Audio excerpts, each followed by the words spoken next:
Benvenuti al Meteo.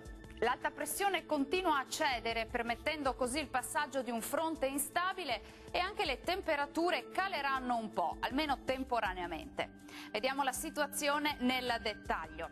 Sul Veneto avremo un ampio soleggiamento ovunque, sarà asciutto e stabile dappertutto. Dal pomeriggio sono attese piogge e temporali sulle Alpi e fin verso le pianure, localmente anche fin verso le aree costiere.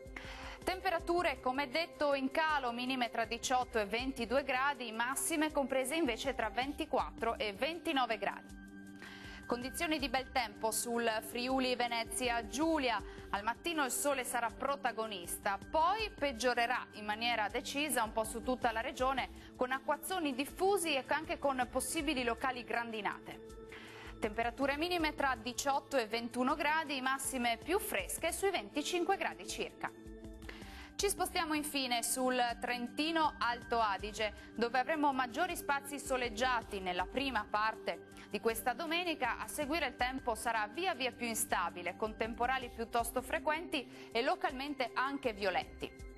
Temperature minime tra 18 e 20 gradi, massime sui 27 gradi. Dal Meteo di Antenna 3 per ora è tutto, vi do appuntamento al prossimo aggiornamento. Arrivederci.